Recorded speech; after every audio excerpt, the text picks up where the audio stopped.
میں تو کہتا ہوں بس ایک نظر ہو جائے، سرورا شاہ کریمہ دستگیرہ اشرفا حرمت روح پیمبر، یک نظر کن سوئے ماں، یک نظر کن سوئے ماں، یک نظر کن سوئے ماں۔ مخدوم صاحب ایک مرتبہ خطاب کر رہے تھے اپنی خانقاہ میں، اپنی خانقاہ میں خطاب فرما رہے، خطاب کے درمیان ایک واقعہ آ گیا۔ واقعہ تھا حضرت سیدی نجم الدین کبریٰ کا، کہ حضرت نجم الدین کبریٰ فرماتے ہیں اپنے مریدوں میں کہ ولی جو ہوتا ہے ولی، تو ولی جب کسی پہ توجہ ڈالتا ہے توجہ، تو اس کی توجہ سے وہ لوگوں کو صاحب حال بنا دیتا ہے۔ اب یہ مخدوم صاحب کی تقریر ہے، مخدوم صاحب کا خطاب ہے کہ ولی جب کسی پر توجہ ڈالتا ہے تو توجہ ڈال کر کے اس کو بھی صاحب حال بنا دیتا ہے۔ ٹھیک، اب اس کو میں تھوڑی سی تشریح کروں گا، یہ مخدوم صاحب نے نہیں کہا، یہ میں کہہ رہا ہوں آپ کے سامنے۔ توجہ کی 3 قسمیں ہوتی ہیں، ولی کی توجہ کی 3 قسمیں ہوتی ہیں۔ ایک ہے توجہ انعکاسی، توجہ انعکاسی، توجہ لقائی اور توجہ اتحادی۔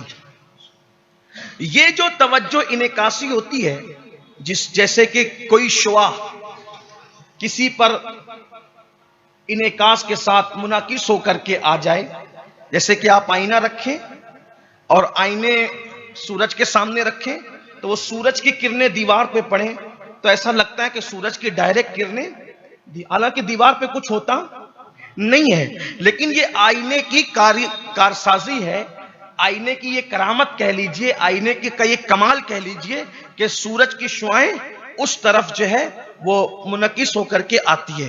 اس کو تو ایسے ہی ولی جو ہے کسی پر بھی اگر یہ توجہ ڈال دے تو اس کو صاحب حال بنا دیتا ہے۔ لیکن صاحب حال جو بنتا ہے تو اس کی ایک وہ ہوتی ہے کہ ایک اصطلاح ہے اس کی کہ وہ کچھ نعمت پا جاتا ہے، بزرگی پا جاتا ہے ایسا۔ لیکن اعلیٰ درجے کی توجہ ہے توجہ اتحادی، اور توجہ اتحادی جو ہوتی ہے وہ ایسی ہوتی ہے کہ پیر اپنے مرید پر توجہ ڈالتا ہے تو پیر اور مرید دونوں ایک جیسے نظر آتے ہیں، کردار میں، شکل میں، صورت میں، انداز میں، گفتار میں رنگ اپنا جما دیتا ہے۔ تو یہ توجہ کی قسمیں ہیں۔ تو لیکن ایک توجہ انعکاسی کی بات چل رہی تھی، منعکس ہو کر کے جو شعاعیں پڑتی ہے۔ تو حضرت نجم الدین کبریٰ نے فرمایا کہ ولی اگر صاحب حال کسی پہ توجہ ڈالے تو وہ اس کو بھی صاحب حال بنا دیتا ہے۔ تو اس وقت آپ نے فرمایا حتیٰ کہ اللہ ولیوں کو یہ شان دیتا ہے۔ اچھا، یہ جو نجم الدین کبریٰ فرما رہے ہیں نا، اس کو امام عبدالوہاب شعرانی نے بھی لکھا ہے اور اسی کو مولوی اشرف علی تھانوی نے بھی لکھا ہے، جو اب میں بات آگے کرنے جا رہا ہوں کہ توجہ جب ولی ڈالتا ہے تو صاحب حال بنا دیتا۔ اب یہ آگے کی بات جو میں نے حوالے پیش کیا، نجم الدین کبریٰ رضی اللہ تعالیٰ کا بھی حوالہ اور امام عبدالوہاب شعرانی کا، مولوی صاحب کا بھی، یہ سارے حوالے پیش کر رہا ہوں۔ تو حضرت نجم الدین کبریٰ نے فرمایا حتیٰ کہ ولی اگر کسی کتے پہ بھی توجہ ڈال دے، جانور پر، تو اس پر بھی حال کی کیفیت طاری ہو جاتی ہے، اس پہ بھی حال طاری ہو جاتا ہے۔ تو آپ کے ایک مرید تھے نجم الدین کبریٰ کے، انہوں نے کہا کیا کتے پر بھی حال طاری ہو سکتا ہے اگر ولی کی توجہ پڑے تو؟ کاش میں یہ منظر دیکھوں کہ کتے پر بھی حال طاری ہوتا ہے ولی کی توجہ سے۔ دیکھو اولیاء کی شان کیا ہے، وہ توجہ کر دیں۔ لوگ کہتے ہیں ولی کے پاس جانے سے کیا ہوتا ہے، قرآن کہتا ہے اِنَّا رَحْمَتَ اللَّهِ قَرِيبٌ مِّنَ الْمُحْسِنِينَ، اللہ کی رحمتیں ولیوں کے قریب ہے۔ اور یہ ولیوں ہی کا عقیدہ امام عبدالوہاب شعرانی کہہ رہے ہیں، نجم الدین کبریٰ کہہ رہے ہیں، مخدوم اشرف جہانگیر سمنانی کہہ رہے ہیں کہ ولی اگر توجہ کر دیں تو جانوروں کو بھی پھر کچھ نصیب ہو جاتا ہے، کوئی نعمت ان کو بھی نصیب ہو جاتی ہے۔ جب ولی کی توجہ سے اللہ اکبر، جب جانور صاحب نعمت ہو جاتا ہے تو انسان کی شان کا عالم کیا ہوگا۔ اور وہ جو یہ عنوان نکلا تھا نا نجم الدین کبریٰ کی خانقاہ میں، وہ اصحاب کہف کے کتے کو لے کر کے نکلا تھا۔ اصحاب کہف کا واقعہ بیان ہو رہا تھا اور توجہ کی بات آ گئی تو فرمایا کہ آج بھی اگر کوئی ولی کسی جانور پر توجہ ڈال دے تو اس کو بھی صاحب حال بنا دے۔ یہ بات ہوئی تو مرید نے سوچا کہ یہ کیسے ہو سکتا ہے، میں وہ منظر دیکھوں۔ اتفاق سے ان کے دل کے آنے والے خیال کو حضرت نجم الدین کبریٰ نے محسوس فرمایا، اور محسوس فرمانے کے بعد آپ اٹھے خانقاہ کے اندر۔ یہ نجم الدین کبریٰ کون ہے؟ امام فخر الدین رازی کے پیر و مرشد ہے، اور آپ کے ماموں بھی ہے۔ یہ نجم الدین کبریٰ وہی ہے جب حضرت مخدوم حضرت فخر الدین رازی دنیا سے جا رہے تھے تو شیطان آپ کے پاس آیا، اور آنے کے بعد آپ سے پوچھنے لگا اللہ ایک ہے، اس کی دلیل کیا ہے؟ کہتے ہیں کہ آپ نے 360 دلیلیں دی، شیطان نے ساری دلیلیں توڑ دی۔ قریب تھا کہ آپ اللہ اکبر کسی آزمائش میں گرفتار ہو جاتے۔ نجم الدین کبریٰ اپنی خانقاہ میں وضو کر رہے تھے، لوٹا اٹھایا اور پھینک کر کے مارا، اور فرمایا فخر الدین یہ کیوں نہیں کہہ دیتا کہ اللہ کو ایک ماننے کے لیے کسی دلیل کی ضرورت نہیں ہے، میں اللہ کو بغیر دلیل کے ایک مانتا ہوں۔ لوگوں نے پوچھا حضرت فخر الدین تو یہاں ہے نہیں؟ فرمایا کہ بیٹا اس کا انتقال ہو رہا تھا اور شیطان اس کو ورگلانے کے لیے آیا، یہ لوٹا میں نے شیطان کو پھینک کر کے۔ اب لوگ تو یہ سمجھے کہ یہ کہانی قصہ اہل ظاہر کو کیا پتا، لوٹا یہاں پھینکا گیا لگی وہاں۔ آپ کہیں گے لوٹا یہاں پھینکا گیا وہاں کیسے لگی؟ ہم کہتے ہیں بالکل ایسے ہی جیسے آپ مینا میں پیلروں کو مارتے ہیں، ذلیل شیطان ہوتا ہے، وہاں کوئی شیطان ہے؟ وہاں کوئی شیطان ہے؟ اور اگر شیطان ہے تو وہاں دعا کی قبولیت کا مطلب کیا ہے؟ جہاں شیطان ہو وہاں دعا قبول ہوتی ہے؟ اہل ظاہر تو کہہ دیں گے کیونکہ جو شیطان کے علم غیب کے قائل ہو جائیں، جو شیطان کے علم رسول اللہ سے زیادہ ماننے لگے، انہیں کوئی مسئلہ ہی نہیں ہے، وہ تو کچھ بھی کہیں گے، انہیں کہنا بھی کچھ بھی ہے، انہیں پرابلم، کوئی مسئلہ نہیں ہے، وہ تو جو جی میں آئے کہہ دے، انہیں کون روکنے والا ہے۔ لیکن جہاں یہ پیلر ہے جسے جمرات کہتے ہیں، وہاں دعا کی قبولیت کی وہ جگہ ہے، پتھر مارو دعا کرو دعا قبول ہوگی، تو شیطان وہاں ہے تو اس لیے دعا قبول ہوگی؟ معاذ نہیں، وہاں شیطان ذلیل ہو رہا ہے، شیطان وہاں سے بھاگا ہے کنکری کھا کر ابراہیم علیہ السلام کی، آج اس کو وہیں یادگار کے طور پہ مارا جا رہا ہے۔ وہ جتنا شیطان اس دن ذلیل ہوتا ہے کسی اور دن کیا ذلیل ہو، اتنا ذلیل ہوتا ہے۔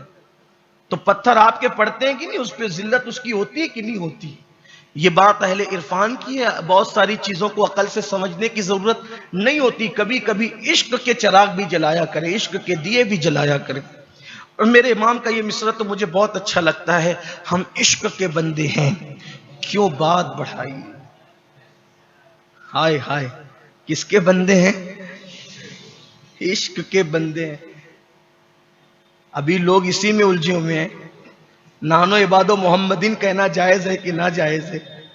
میرا امام عشق و محبت کہتا ہے ہم عشق کے بندے ہیں کیوں بات بڑھائی۔